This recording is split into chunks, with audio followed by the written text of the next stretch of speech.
Salam sehat sejahtera, jumpa lagi di channel Mata Ketiga. Selama berabad-abad, pegunungan Andes di Amerika Selatan menyimpan berbagai misteri yang hingga kini masih menjadi bahan penelitian para arkeolog, sejarawan, maupun penulis teori alternatif.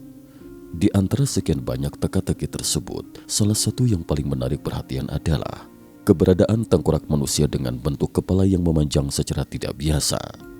Bagi sebagian kalangan, tengkorak tersebut hanyalah hasil tradisi membentuk kepala bayi sejak usia dini. Namun bagi sebagian peneliti lain, beberapa temuan justru dianggap memperlihatkan karakteristik yang berbeda sehingga memunculkan berbagai spekulasi mengenai asal-usul pemiliknya. Dalam berbagai legenda masyarakat Inka, sosok-sosok berkepala panjang bahkan disebut sebagai anak-anak cahaya, keturunan makhluk ilahi yang dipercaya pernah memerintah wilayah Andes pada masa yang sangat lampau. Apakah kisah tersebut sekadar legenda? Ataukah memang ada jejak sejarah yang masih menunggu untuk diungkap? Artikel ini mencoba menelusuri berbagai catatan sejarah, kronik kolonial Spanyol, temuan arkeologi, hingga mitologi Inka yang selama berabad-abad terus memancing perasa penasaran banyak orang. Rekonstruksi AI menghidupkan kembali wajah bangsawan Inka. Belakangan ini, perkembangan teknologi kecerdasan buatan Artificial Intelligence (AI) memungkinkan berbagai peninggalan sejarah direkonstruksi secara visual dengan tingkat realisme yang sangat tinggi. Salah satu rekonstruksi yang menarik perhatian adalah visualisasi keluarga kerajaan kuno Kekaisaran Inka. Dalam video tersebut, tampak sosok-sosok manusia dengan bentuk kepala yang sangat panjang. Penampilannya begitu berbeda dari manusia modern sehingga memunculkan pertanyaan besar. Benarkah mereka benar-benar pernah hidup? Ternyata jawabannya tidak sesederhana yang dibayangkan. Berbagai museum di Peru memang menyimpan banyak tengkorak berkepala panjang yang berasal dari kawasan Andes. Sebagian besar ditemukan di wilayah yang dahulu merupakan pusat keberadaan Inka maupun budaya-budaya yang lebih tua. Namun asal-usul sebenarnya masih menjadi perdebatan hingga sekarang. Siapakah Pekoyok? Menurut tradisi lisan masyarakat Quechua, kelompok manusia berkepala panjang tersebut dikenal dengan nama Pekoyok. Dalam penafsiran bahasa Quechua yang dikutip oleh penulis sumber, istilah tersebut berasal dari dua unsur kata, paca yang memiliki makna waktu, ruang, alam semesta atau dunia, yok yang berarti memiliki atau berasal dari. Jika kedua kata tersebut digabungkan, maka maknanya dapat diartikan sebagai mereka yang berasal dari ruang dan waktu. Sebagian penafsir bahkan menerjemahkannya sebagai para pengembara yang melintasi alam semesta. Interpretasi inilah yang kemudian menjadi dasar berbagai teori bahwa bangsa berkepala panjang memiliki hubungan dengan makhluk yang dianggap berasal dari dunia lain. Perlu dicatat bahwa penafsiran tersebut berasal dari interpretasi tertentu dan belum menjadi kesepakatan dalam kajian linguistik maupun sejarah arus utama. Benarkah tengkorak itu bukan hasil rekayasa?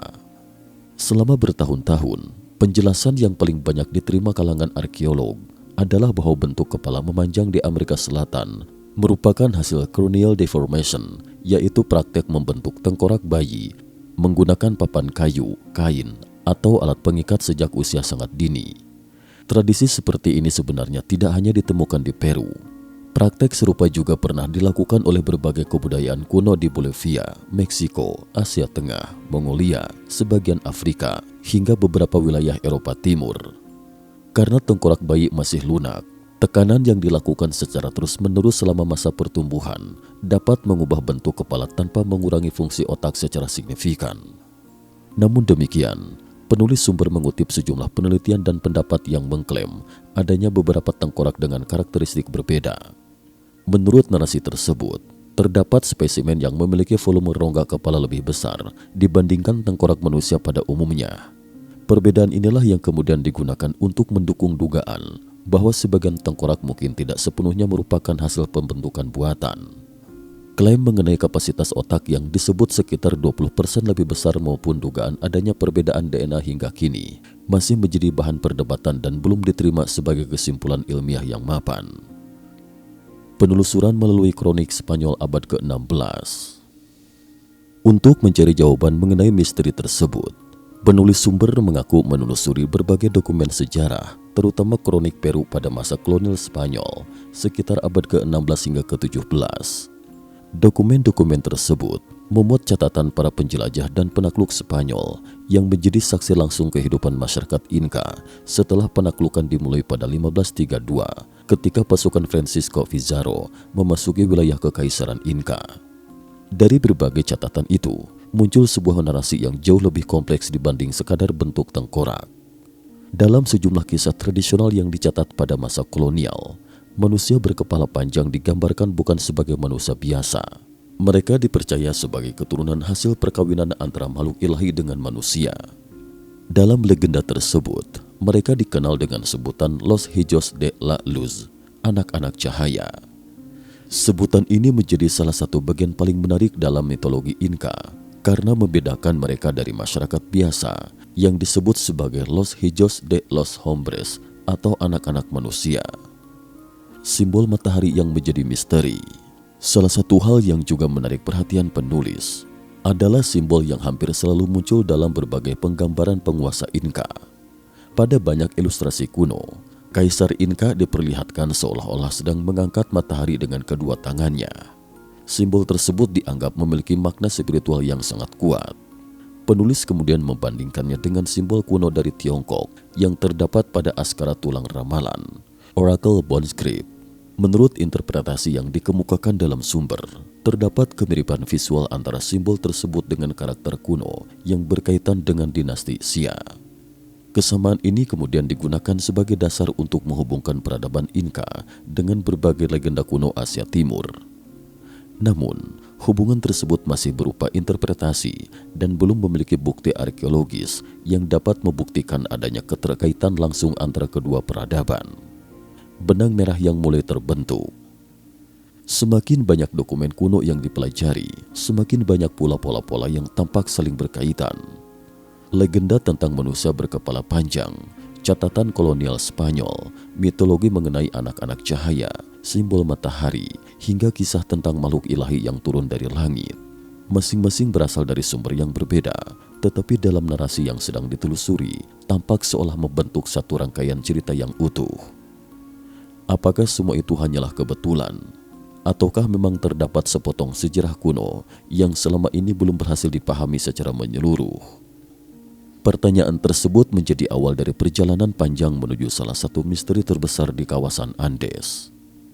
Pada bagian berikutnya, penelusuran akan berlanjut ke Gurun Nazca, tempat ditemukannya ribuan mumi bertengkorak panjang, serta berbagai situs purbakala yang hingga kini masih memunculkan tanda tanya besar mengenai kemampuan teknologi masyarakat kuno. Gurun Nazca, hamparan tanah tandus yang menyimpan salah satu misteri terbesar dunia. Di pesisir selatan Peru terbentang sebuah gurun yang tampak biasa jika dilihat dari permukaan tanah. Hamparan pasir dan bebatuan itu nyaris tidak memperlihatkan sesuatu yang istimewa. Namun ketika wilayah tersebut dipandang dari langit, pemandangan yang muncul benar-benar berbeda. Di sana terbentang ribuan garis lurus, bentuk geometris, serta gambar raksasa menyerupai burung, monyet, paus, laba-laba, ikan, hingga berbagai makhluk lainnya. Seluruh gambar tersebut dikenal sebagai garis Nazca, Nazca Lens, salah satu situs arkeologi paling terkenal di dunia yang hingga kini masih menjadi teka-teki. Sebagian besar arkeolog berpendapat bahwa garis-garis tersebut dibuat oleh kebudayaan Nazca sekitar 200 sebelum Masehi hingga 600 Masehi sebagai bagian dari ritual keagamaan atau astronomi. Akan tetapi, berbagai teori alternatif terus bermunculan dan memberikan penafsiran yang jauh berbeda. Dalam narasi yang sedang dibahas, Gurun Nazca bukan sekadar kawasan arkeologi, melainkan dianggap sebagai pusat aktivitas sebuah peradaban kuno yang jauh lebih maju daripada yang selama ini diketahui. Dari jalan kuno menjadi misteri dunia. Ketika pasukan Spanyol memasuki wilayah Peru pada abad ke-16, mereka memang sempat melihat sejumlah garis panjang yang membentang di Gurun Nazca. Namun karena belum ada teknologi penerbangan, para penjelajah hanya mengira garis-garis tersebut merupakan bekas jalan kuno atau batas wilayah. Baru pada dekade 1930-an, ketika penerbangan sipil mulai berkembang di Peru, Para pilot yang melintasi kawasan itu menyadari bahwa apa yang terlihat dari udara sama sekali berbeda. Dari ketinggian, garis-garis tersebut membentuk gambar raksasa yang ukurannya mencapai ratusan meter bahkan beberapa kilometer. Penemuan tersebut segera menarik perhatian dunia arkeologi dan menjadikan Nazca sebagai salah satu situs paling misterius di planet ini. Hingga saat ini, para peneliti masih memperdebatkan bagaimana masyarakat kuno mampu membuat gambar berskala sangat besar dengan tingkat presisi tinggi tanpa dapat melihat hasil akhirnya dari udara. Dugaan landasan pacu di tengah gurun. Dalam teori alternatif yang berkembang selama puluhan tahun terakhir, terdapat dugaan bahwa beberapa dataran di Nazca bukan sekadar area ritual. Sebagian penulis berpendapat bahwa beberapa bukti di kawasan tersebut tampak seperti sengaja dipotong hingga rata. Permukaan datar itu kemudian dianggap menyerupai landasan pacu. Narasi dalam sumber menyebutkan bahwa dari sudut pandang tertentu, kawasan Nazca memberikan kesan seperti sebuah kompleks tempat lepas landas dan pendaratan wahana terbang kuno. Pandangan semacam ini mulai populer sejak dekade 1960-an melalui berbagai buku bertema astronot kuno.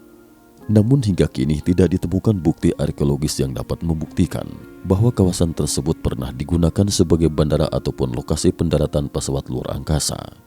Mayoritas arkeolog tetap berpendapat bahwa bentuk-bentuk tersebut merupakan bagian dari tradisi budaya masyarakat Nazca. Penemuan ribuan tengkorak berkepala panjang. Misteri Nazca semakin dalam ketika berbagai penggalian arkeologi menemukan ribuan makam kuno di kawasan gurun tersebut. Dalam narasi yang menjadi sumber artikel ini, disebutkan bahwa pada awal abad ke-20 ditemukan sekitar 3.000 mumi dengan bentuk tengkorak memanjang. Sebagian besar memang berasal dari tradisi pemakaman masyarakat kuno di wilayah Andes. Namun bentuk kepala yang tidak lazim kembali memunculkan berbagai teori. Apakah semuanya merupakan hasil tradisi pembentukan kepala? Ataukah sebagian memang memiliki karakteristik biologis yang berbeda? Pertanyaan tersebut terus menjadi bahan diskusi hingga sekarang. Di kalangan ilmiah, praktek cranial deformation tetap dianggap sebagai penjelasan utama bagi sebagian besar tengkorak memanjang yang ditemukan di Peru. Mumi berjari 3 yang menghebohkan dunia. Kontroversi baru kembali muncul setelah seorang penjelajah Peru mengklaim menemukan sejumlah mumi berjari 3 di sebuah gua kawasan Nazca pada 2015. Temuan tersebut mulai dipublikasikan kepada masyarakat luas pada 2017. Foto-foto mumi itu segera menyebar ke berbagai negara dan memicu perdebatan besar. Sebagian orang menganggapnya sebagai bukti keberadaan makhluk yang bukan manusia. Sebagian lainnya menyebut seluruh temuan itu sebagai rekayasa modern. Beberapa spesimen kemudian menjalani pemeriksaan menggunakan sinar X dan CT scan oleh sejumlah peneliti di Peru. Hasil pemeriksaan menunjukkan bahwa beberapa mumi memang memiliki struktur tulang yang tampak utuh, bukan sekadar rangkaian potongan tulang yang ditempelkan begitu saja.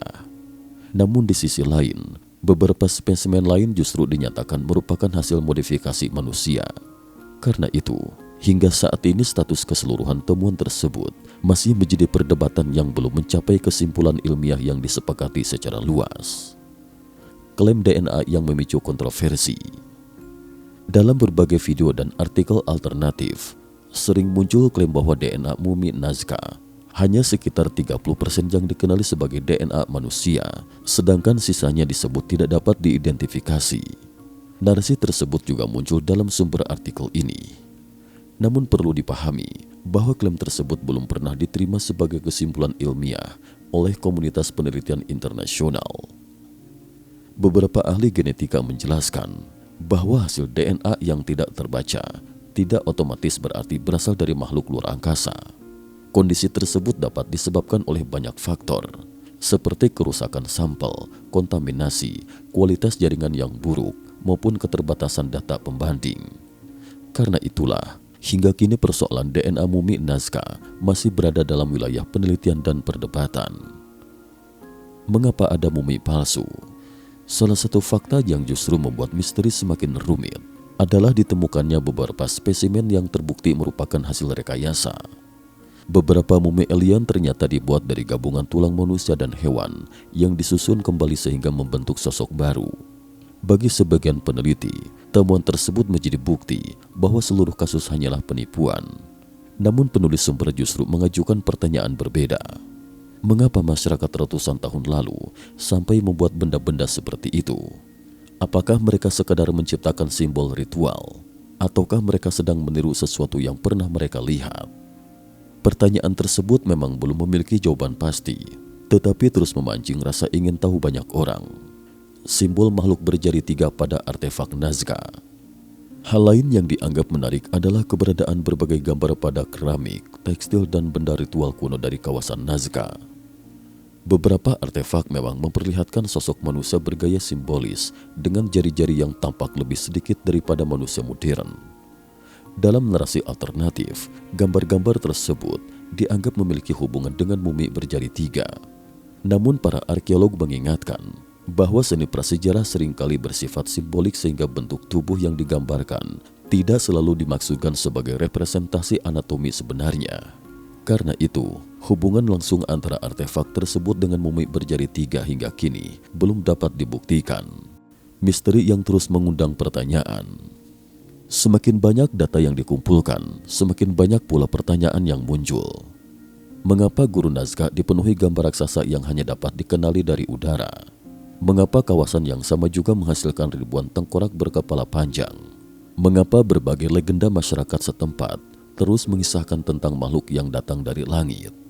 Apakah semua itu sekedar kebetulan atau memang merupakan potongan-potongan sejarah yang hingga kini belum berhasil disusun secara utuh? Pertanyaan-pertanyaan tersebut menjadi jembatan menuju misteri berikutnya. Sekitar 700 km di sebelah tenggara Gurun Nazca, terdapat sebuah kawasan yang oleh banyak peneliti dianggap tidak kalah membingungkan.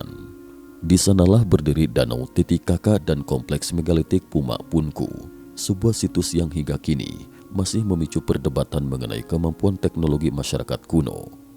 Danau Titicaca, jantung peradaban Andes yang diselimuti legenda. Sekitar 700 km di sebelah tenggara Gurun Nazca, terbentang sebuah danau raksasa yang sejak ribuan tahun lalu dianggap suci oleh masyarakat Andes. Danau tersebut adalah Danau Titicaca, danau air tawar tertinggi di dunia yang dapat dilayari, terletak di perbatasan Peru dan Bolivia pada ketinggian sekitar 3.812 meter di atas permukaan laut. Bagi masyarakat Inca, Titicaca bukan sekedar danau biasa. Dalam berbagai legenda, tempat ini dipercaya sebagai lokasi kelahiran para dewa dan awal munculnya peradaban manusia. Nama Titicaca sendiri sering diterjemahkan sebagai batu puma atau batu singa gunung Amerika, meskipun asal-usul etimologinya masih diperdebatkan oleh para ahli bahasa. Di sekitar danau inilah berdiri salah satu kompleks megalitik paling misterius di dunia, sebuah situs yang hingga kini terus memancing perdebatan di kalangan arkeolog maupun peneliti teori alternatif. Puma Punku, situs batu yang menantang penjelasan. Tidak jauh dari Danau Titicaca, terdapat kompleks arkeologi Puma Punku yang merupakan bagian dari kawasan budaya Tiwanaku di Bolivia. Selama puluhan tahun, situs ini dikenal karena balok-balok batu raksasa yang dipotong dengan tingkat presisi yang luar biasa. Beberapa batu berbentuk seperti huruf H dengan ukuran hampir seragam. Sudut-sudutnya membentuk siku 90 derajat yang sangat presisi. Lubang-lubang kecil pada permukaan batu terlihat seolah dibuat menggunakan alat berteknologi tinggi. Semua itu menimbulkan pertanyaan yang hingga kini belum sepenuhnya terjawab. Bagaimana masyarakat kuno mampu menghasilkan pekerjaan batu sepresisi itu tanpa mesin modern? Mayoritas arkeolog berpendapat bahwa kemampuan tersebut merupakan hasil teknik pemahatan yang berkembang selama ratusan tahun dengan menggunakan alat batu, logam, serta tenaga manusia dalam jumlah besar.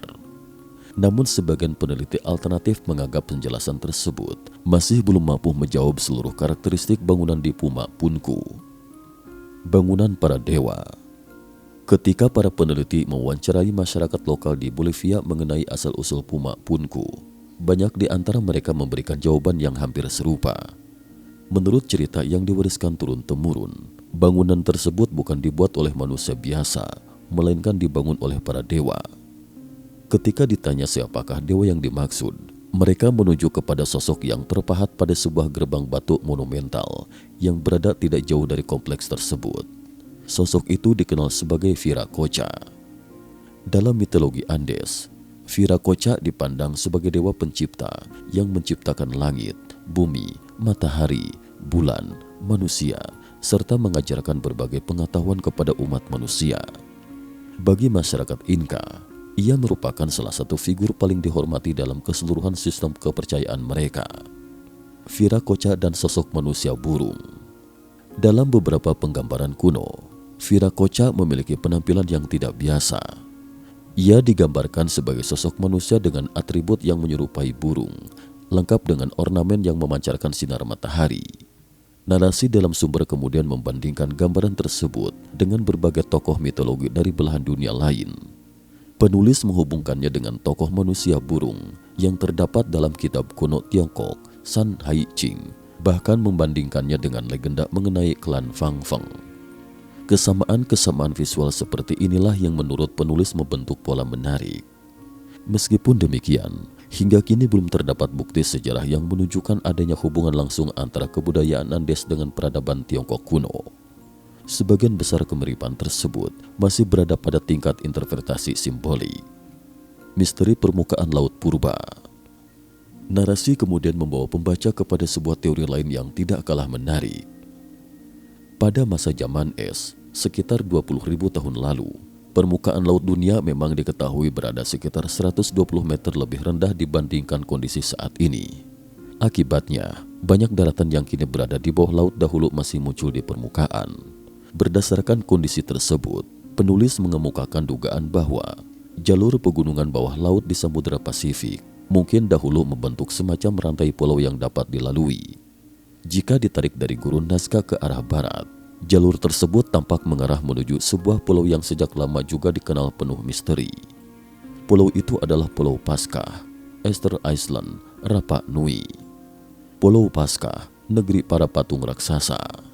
Pulau kecil yang terletak di tengah Samudra Pasifik itu terkenal karena ratusan patung batu raksasa yang disebut moai. Sebagian patung memiliki tinggi lebih dari 10 meter dengan berat puluhan ton. Hingga kini, proses pemindahan patung-patung tersebut dari lokasi pemahatan menuju tempat berdirinya masih terus diteliti. Bagi sebagian peneliti, keberhasilan masyarakat Rapa Nui membangun monumen sebesar itu menunjukkan kemampuan organisasi dan teknik yang luar biasa. Namun dalam teori alternatif, patung-patung tersebut sering dikaitkan dengan keberadaan suatu peradaban yang jauh lebih tua. Rongo-rongo, tulisan yang belum berhasil dipecahkan. Selain patung moai, Pulau Paskah juga menyimpan misteri lain. Masyarakat setempat mewariskan sistem tulisan unik yang dikenal sebagai rongo-rongo. Hingga sekarang, tulisan tersebut belum berhasil diterjemahkan secara pasti. Para ahli masih memperdebatkan apakah rongo-rongo benar-benar merupakan sistem tulisan lengkap atau hanya simbol-simbol ritual. Dalam tradisi masyarakat Rapa Nui, simbol-simbol itu dipercaya menyimpan kisah leluhur, pengetahuan kuno dan ajaran para dewa. Karena belum dapat dibaca sepenuhnya, isi sebenarnya masih menjadi teka-teki. Kemunculan kembali sosok manusia burung. Di berbagai gua Pulau Paskah ditemukan banyak ukiran yang menggambarkan sosok manusia burung. Tokoh ini dikenal sebagai Make-Make, dewa pencipta dalam kepercayaan masyarakat Rapa Nui. Menariknya, narasi dalam sumber melihat adanya pola yang terus berulang. Di Peru muncul Viracocha, di Pulau Paskah muncul Make-Make, di Mesir kuno terdapat dewa matahari Ra, yang juga sering digambarkan memiliki ciri burung. Dalam beberapa tradisi Asia kuno pun ditemukan tokoh-tokoh yang memiliki karakteristik serupa. Menurut penulis, kemunculan simbol yang mirip di berbagai tempat yang berjauhan mungkin bukan sekadar kebetulan. Namun hingga kini, anggapan tersebut masih berupa hipotesis yang belum dapat dibuktikan secara ilmiah. Atlantis dan dugaan migrasi peradaban kuno. Salah satu bagian paling kontroversial dalam narasi ini adalah hubungan yang dibuat antara berbagai situs kuno dengan legenda Atlantis. Menurut cerita yang dikutip penulis, sebelum munculnya peradaban Mesir maupun Inka, pernah berdiri sebuah peradaban besar yang kemudian musnah akibat bencana dahsyat. Sebagian penyintas dikatakan bermigrasi ke Afrika, sebagian lainnya menuju Amerika Selatan. Dalam pandangan penulis, Kelompok inilah yang kelak membawa berbagai pengetahuan, teknologi bangunan batu, hingga tradisi spiritual kepada masyarakat Andes. Teori tersebut telah lama menjadi bagian dari literatur bertema peradaban yang hilang, tetapi hingga saat ini belum memperoleh dukungan bukti arkeologis yang dapat mengonfirmasinya.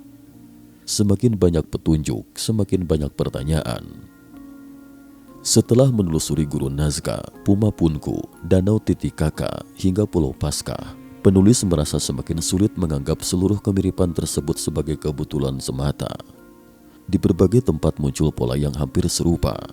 Ada bangunan batu berteknologi tinggi, ada legenda tentang dewa pencipta, ada simbol manusia burung, ada kisah makhluk yang datang dari langit, dan ada pula cerita mengenai suatu bangsa kuno yang memiliki ciri fisik berbeda dari manusia biasa.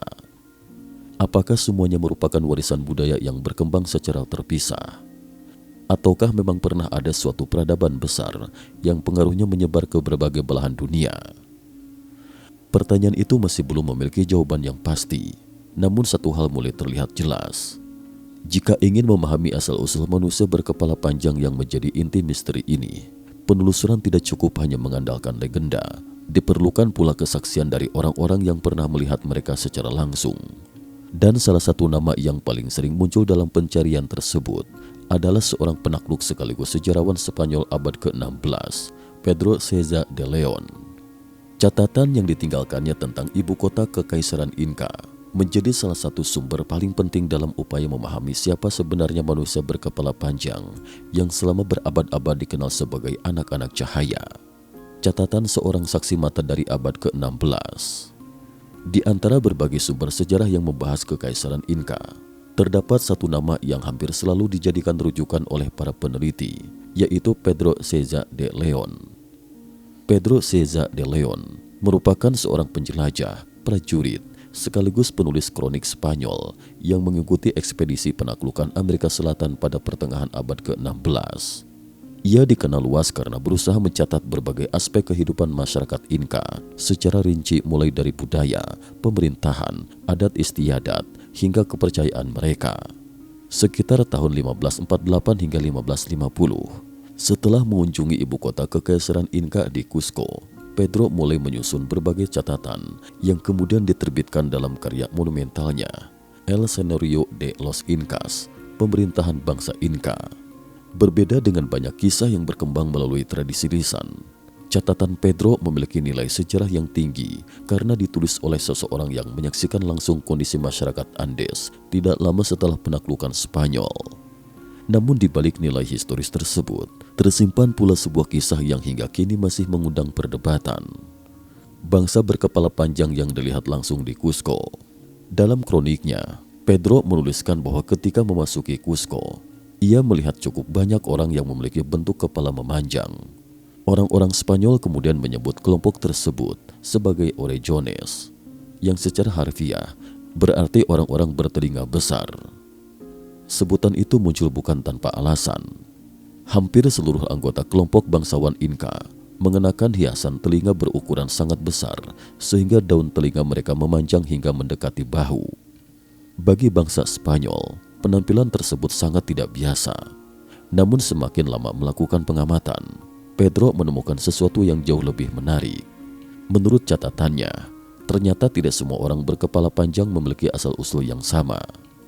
Dua kelompok yang berbeda. Pedro César de León membedakan kelompok tersebut menjadi dua kategori. Kelompok pertama terdiri atas orang-orang menurut pengamatannya memang memiliki kepala memanjang secara alami. Selain bentuk tengkorak yang tidak biasa, mereka juga memiliki daun telinga yang panjang tanpa perlu diregangkan secara berlebihan. Dalam narasi sumber, kelompok inilah yang kemudian dikaitkan dengan keturunan anak-anak cahaya. Namun perlu dipahami bahwa penafsiran tersebut berasal dari interpretasi modern terhadap kronik Pedro, bukan merupakan pernyataan langsung dari Pedro sendiri. Kelompok kedua berasal dari kalangan bangsawan Inka yang sengaja mengubah bentuk kepala sejak bayi. Tradisi ini dilakukan dengan mengikat kepala bayi menggunakan papan kayu dan kain yang sangat kuat selama masa pertumbuhan. Karena tengkorak bayi masih lunak, bentuk kepala perlahan berubah menjadi lebih tinggi dan memanjang. Tradisi serupa memang telah dibuktikan secara arkeologis pernah dilakukan oleh berbagai kebudayaan kuno di kawasan Andes. Dengan demikian, keberadaan kelompok kedua dapat dijelaskan melalui praktek budaya yang telah lama dikenal. Simbol kehormatan kerajaan. Pedro juga menjelaskan bahwa para bangsawan Inka memiliki tradisi lain yang tidak kalah mencolok, yaitu memperbesar daun telinga. Sejak usia muda, telinga mereka ditindik menggunakan jarum yang terbuat dari emas maupun perak. Setelah luka sembuh, lubang tersebut diperbesar sedikit demi sedikit. Kemudian dimasukkan cakram logam berukuran semakin besar yang disebut orejeras. Semakin besar cakram yang digunakan, semakin tinggi pula status sosial pemiliknya.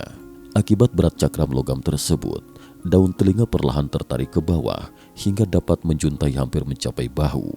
Bagi masyarakat Inka, telinga panjang bukan sekadar hiasan. Ia merupakan lambang kehormatan, kekuasaan, dan garis keturunan bangsawan. Bentuk kepala sebagai identitas keluarga. Salah satu pengamatan Pedro yang paling menarik adalah kenyataan bahwa setiap keluarga bangsawan memiliki bentuk kepala yang berbeda-beda. Ada kelompok yang kepalanya memanjang ke atas, ada pula yang memanjang ke belakang. Sebagian berbentuk kerucut tinggi, sebagian lainnya membulat tetapi tetap memanjang. Menurut Pedro, pola tersebut begitu konsisten sehingga bentuk kepala dapat dijadikan penanda asal-usul suatu keluarga. Seseorang bahkan dapat mengenali marga atau wilayah asal orang lain hanya dengan melihat bentuk tengkoraknya. Di samping pakaian adat yang berbeda-beda, bentuk kepala menjadi identitas yang diwariskan turun-temurun. Dalam kroniknya, Pedro bahkan menulis bahwa meskipun terdapat ratusan ribu orang berkumpul di satu tempat, masyarakat Inka tetap mampu mengenali asal-usul masing-masing hanya melalui ciri-ciri fisik tersebut. Lebih dari 100.000 bangsawan. Narasi dalam sumber menyebutkan bahwa kelompok berkepala panjang yang tinggal di Cusco jumlahnya dapat mencapai lebih dari 100.000 orang. Angka tersebut sulit diverifikasi karena tidak terdapat sensus yang benar-benar akurat pada masa itu. Namun catatan tersebut menggambarkan bahwa kelompok bangsawan memang memiliki populasi yang cukup besar serta memegang peranan penting dalam struktur pemerintahan Kekaisaran Inka. Bentuk kepala, pakaian, serta hiasan telinga bukan hanya menunjukkan status sosial, semuanya juga menjadi simbol identitas politik dan garis keturunan. Siapakah anak-anak cahaya? Disinilah kisah mulai berubah dari catatan sejarah menuju wilayah mitologi. Menurut tradisi lisan Inka yang dikutip dalam narasi sumber, terdapat dua garis keturunan manusia. Yang pertama disebut Los Hijos de la Luz, anak-anak cahaya. Sedangkan manusia biasa disebut Los Hijos de los Hombres, anak-anak manusia. Dalam legenda tersebut, anak-anak cahaya dipercaya merupakan keturunan hasil perkawinan antara makhluk ilahi dengan manusia.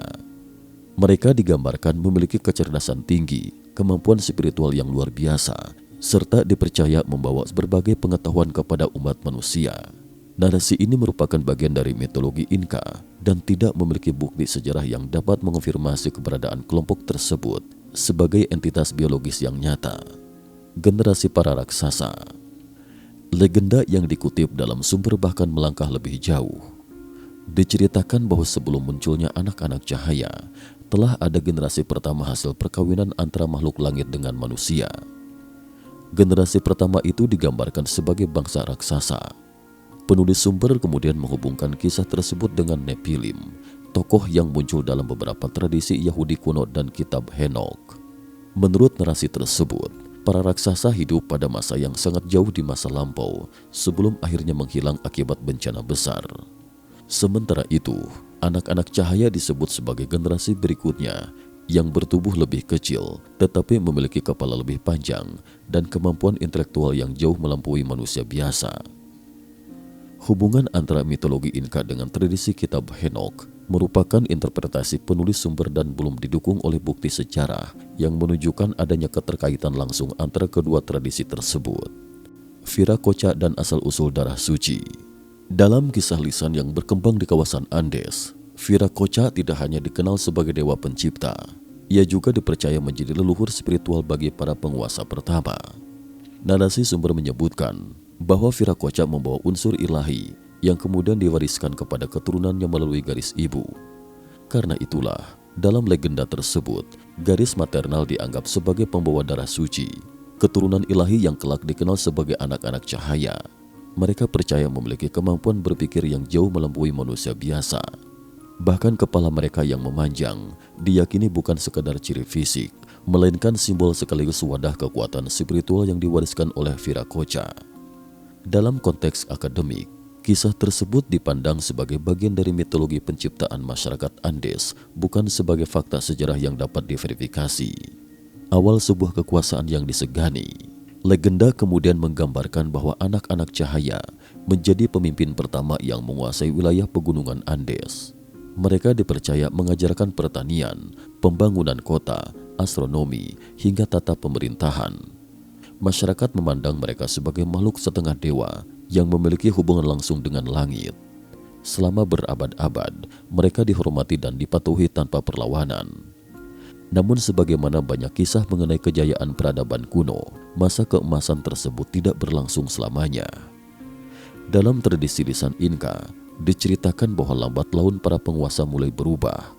Keserakahan menggantikan kebijaksanaan, kekuasaan berubah menjadi penindasan, dan dari sinilah dimulai babak paling tragis dalam legenda anak-anak cahaya.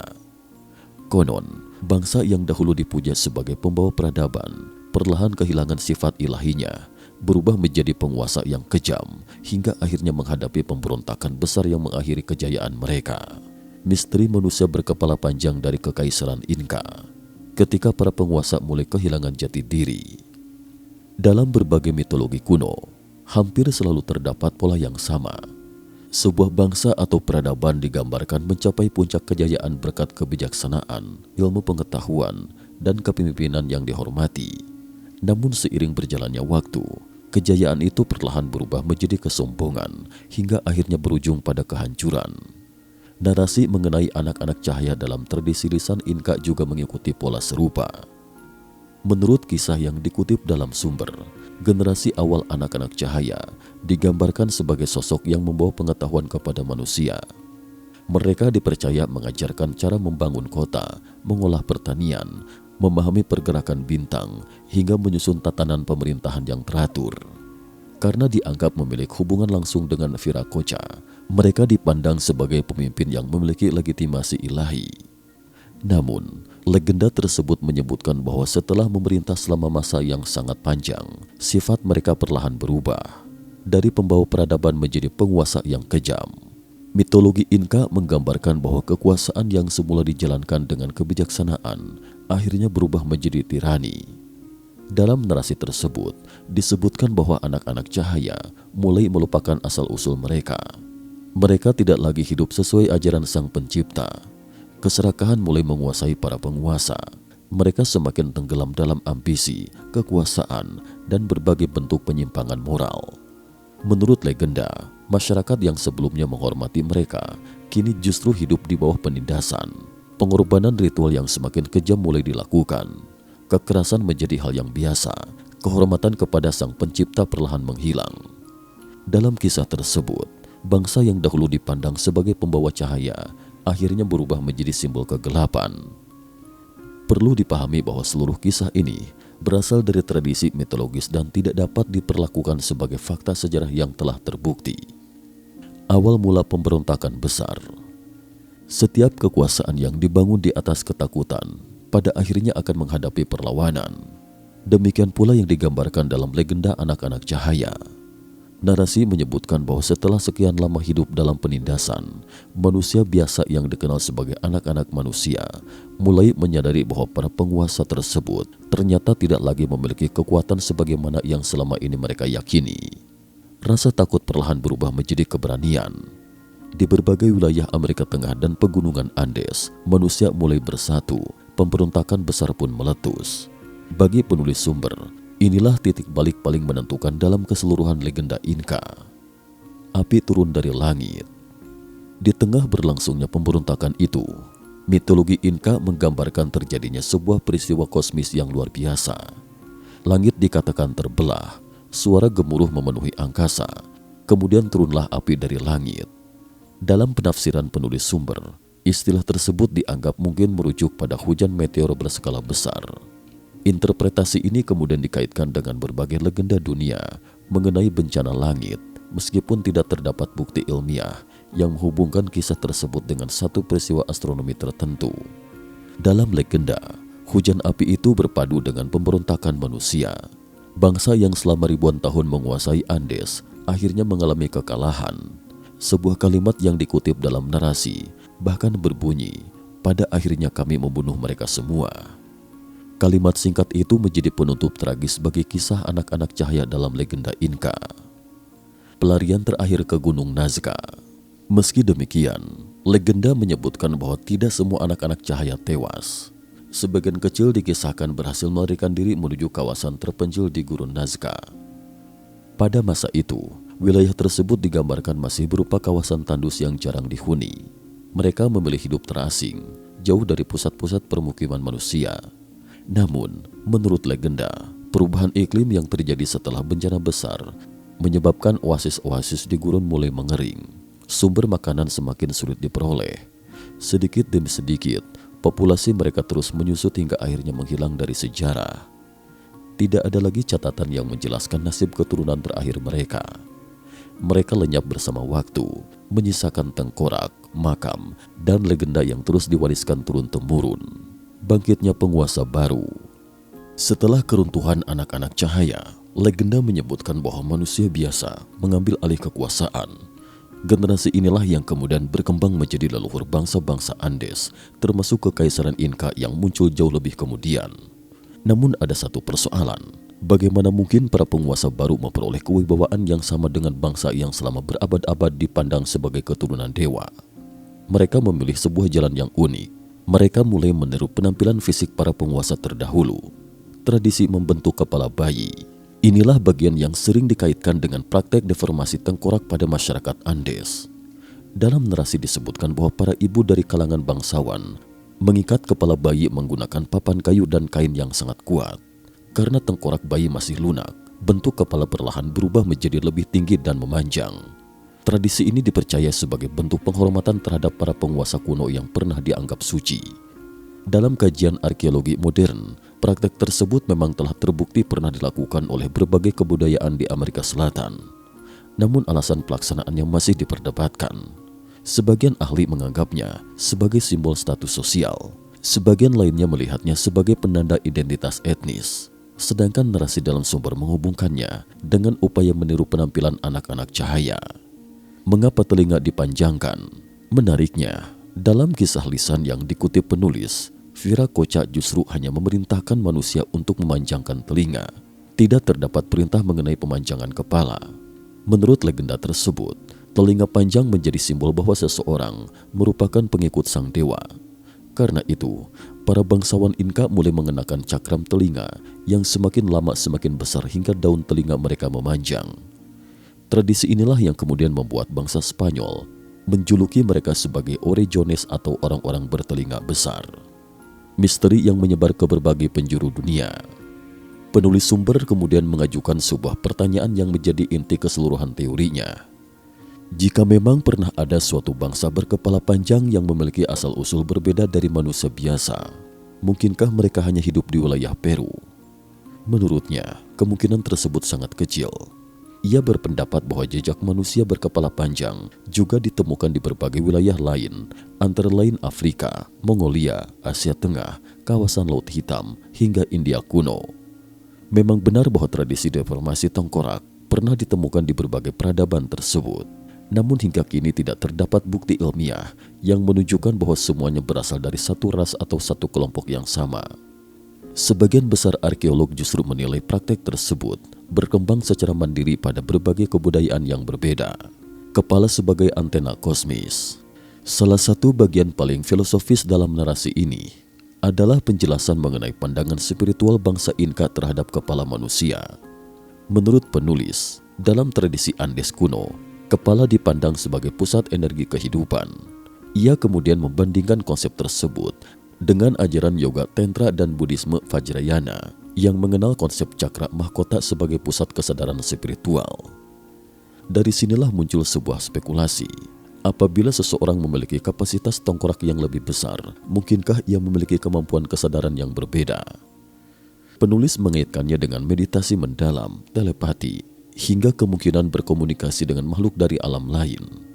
Perlu ditegaskan bahwa hubungan antara bentuk tengkorak dan kemampuan spiritual tidak memiliki dasar ilmiah yang dapat membuktikannya, sehingga bagian ini sepenuhnya merupakan interpretasi penulis sumber. Dugaan mengenai kepunahan mereka. Narasi kemudian mengajukan hipotesis lain mengenai alasan mengapa anak-anak cahaya akhirnya punah. Menurut penulis, mereka diduga memiliki pola makan yang lebih banyak mengandalkan tumbuhan. Ketika bencana besar menyebabkan perubahan iklim dan berkurangnya sumber makanan nabati, mereka kesulitan beradaptasi.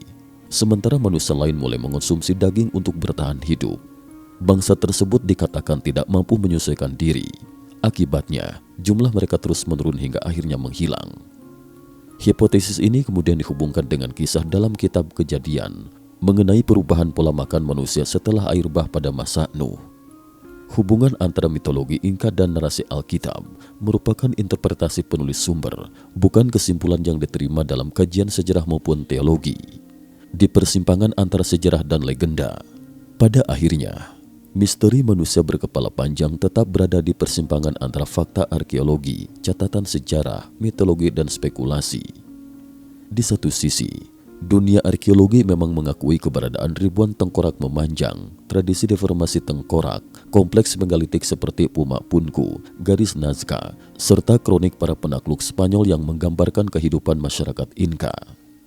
Di sisi lain, kisah tentang anak-anak cahaya, keturunan dewa, Atlantis, makhluk luar bumi, hingga kemampuan spiritual luar biasa masih berada dalam ranah legenda, kepercayaan, dan interpretasi yang belum dapat dibuktikan secara ilmiah.